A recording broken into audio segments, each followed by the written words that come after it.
Hey all, before the video starts, I just want to say thank you for 7,500 subscribers and also getting my Undertale Power tier list to over 1,000,000 views. That's genuinely crazy and I never thought I'd get there. I never thought this channel was gonna go anywhere and I'm glad it really did. So I appreciate all of you for this. Thank you.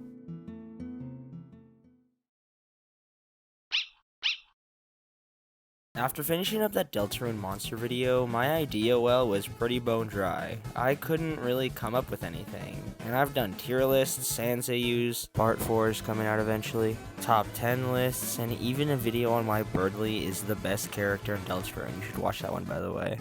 I was kinda panicking, but then I realized something.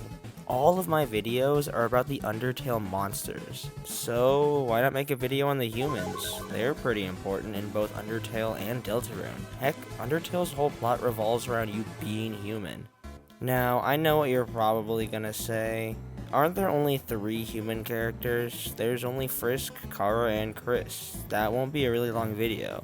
Well, dear viewer, yeah, you'd be right. There are certainly not enough humans in both Deltarune and Undertale to where I can make a decently lengthy video. So, I'm going to be going to the one place that's never disappointed me. That's right, I'm going to fan-made OCs. If I'm going to be honest, some of these human OCs I find kind of interesting, while others confuse and terrify me.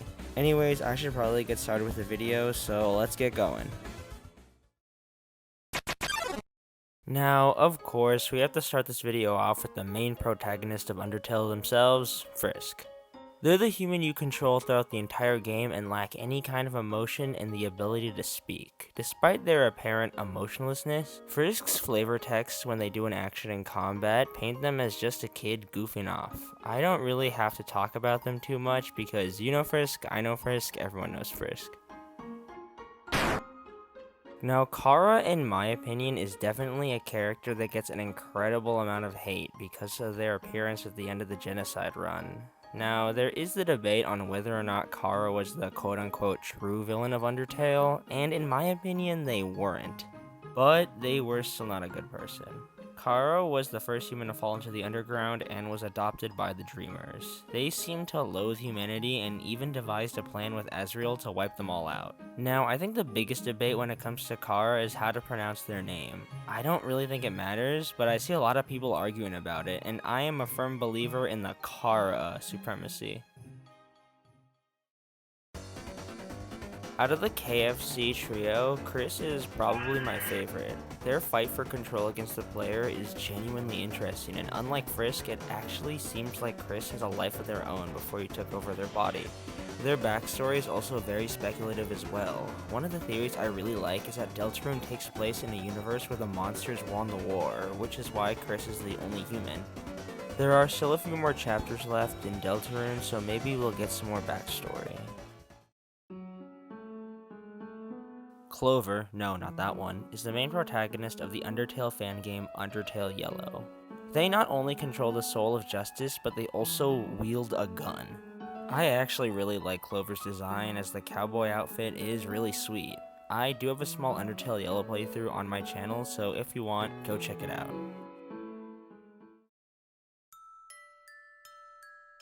Gulliver's Supra is a human OC created by Alteraverse King on Tumblr.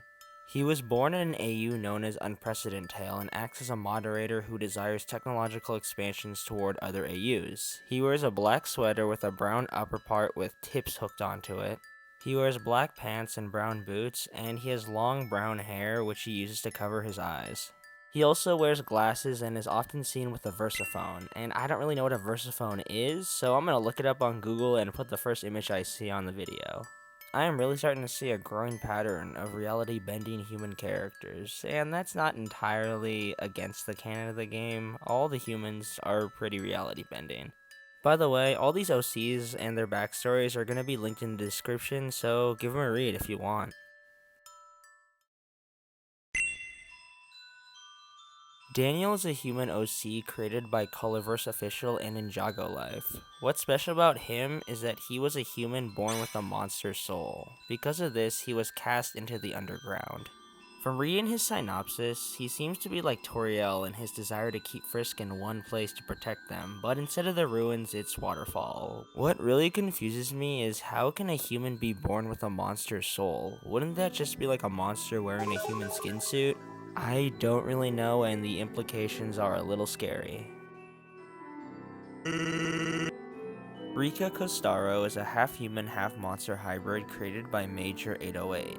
They are the only character I've seen in this list to have 3 souls, the soul of trust, distrust, and fear. Granted, 2 of the 3 were the result of mind control. She wears a pink and white striped sweater along with navy blue shorts, black stockings, and brown boots. She is also the only Undertale OC I've seen that likes K-pop. I wonder, would there be K-pop in the Undertale world? Would monsters be in K-pop bands? I don't really know how this would work. Tell you what, if this video gets 1,000 likes, I will make a video on which Undertale characters would be in K-pop bands. H-Sans is a Sans outcode created by TOR Sans. This OC is not only a human, but a Sans AU as well, so fans of my Sans AU series, enjoy.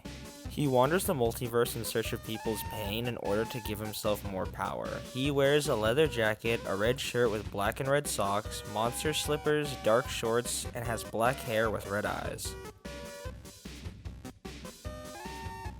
Jenny Watson is a human OC created by Paula Grote-Beverborg. I'm sorry if I mispronounced that. She's a monster rights activist who dreams of peace between monsters and humans. She has red hair and a ponytail, green eyes with freckles, and wears glasses. This is definitely one of the more interesting human OCs to me. The aspect of a monster sympathizer who's a human is pretty cool, and the fact that she's not a reality-bending god is also pretty neat too.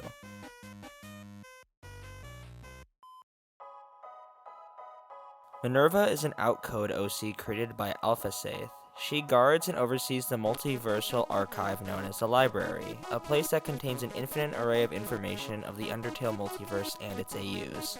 Her job has given her the title the Librarian.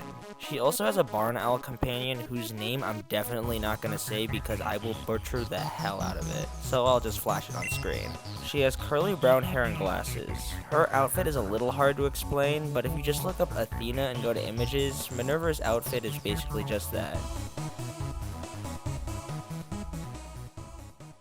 Alright, there are a lot of odd human OCs in this massive Undertale multiverse, and I'm willing to look at a lot of different ones and talk about them. I'd rather lay off the ones that are just about reality benders, because those are kind of getting old. Even though I'm not a big fan of reality benders, I do find a lot of them to be really interesting. So leave a comment if you want me to do more of these, and if you have a specific human OC in mind you want me to talk about, I'll do it. Anyways, thanks for watching, and I'll see you all in the next video.